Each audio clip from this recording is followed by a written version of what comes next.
Welcome to killer channel. Friends, ఎవరైనా మా ఛానల్ని సబ్స్క్రైబ్ చేసుకోకపోతే సబ్స్క్రైబ్ చేసుకోండి. ఎవరైనా మీ డాగ్స్ కానీ మీ పెట్స్ కానీ అమ్మాలనుకుంటే మా ఛానల్ త్రూ మా ఛానల్ వాట్సాప్ నెంబర్కి మెసేజ్ పెట్టండి. ఫ్రెండ్స్, ఇవాళ మీకోసం రాట్ వైలర్ సెమీ అడల్ట్ డాగ్ తీసుకురావడం జరిగింది. ఇది హైదరాబాద్ దగ్గర బాల్నగర్ అనే ప్లేస్లో అవైలబిలిటీలో ఉంది. అండ్ దీని ఓనర్ ఏం చెప్పారంటే వీళ్ళైతే ట్రాన్స్పోర్టేషన్ ఫెసిలిటీ అయితే ఒక 15 కిలోమీటర్స్ దాకా అయితే ప్రొవైడ్ చేయగలమని చెప్పడం జరిగింది. అండ్ దీని వ్యాక్సినేషన్స్ అన్నీ అప్ టు డేట్ ఉన్నాయని కూడా చెప్పారు ఫ్రెండ్స్. అండ్ ఈ సెమీ అడల్ట్ డాగ్ ఏజ్ వచ్చి 9 months అని చెప్పడం జరిగింది.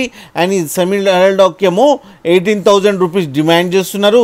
అండ్ రేట్లో స్లైట్గా నెగోషియబుల్ ఉందని చెప్పడం జరిగింది ఫ్రెండ్స్. మీరు చూడొచ్చు డాగ్ ఎంత యాక్టివ్గా, ఎంత హెల్తీగా, ఎంత క్యూట్గా ఉందో. అండ్ దీనికి అన్ని బేసిక్ కమాండ్స్ నేర్పించామని చెప్పడం జరిగింది ఫ్రెండ్స్. మీకు ఎవరికైనా నచ్చితే టైటిల్లో కాంటాక్ట్ నెంబర్ ఇస్తాను, కాంటాక్ట్ అవ్వండి, మాట్లాడండి, తీసుకోండి ఫ్రెండ్స్. అలాగే ఒక్కసారి డీల్ సెట్ అయిన తర్వాత అన్ని డీటెయిల్స్ చెక్ చేసిన తర్వాతనే మనీ పంపాలని కోరుకుంటున్నాం ఫ్రెండ్స్. అలాగే మా ఛానల్ని సబ్స్క్రైబ్ చేయడం మాత్రం మర్చిపోకండి ఫ్రెండ్స్.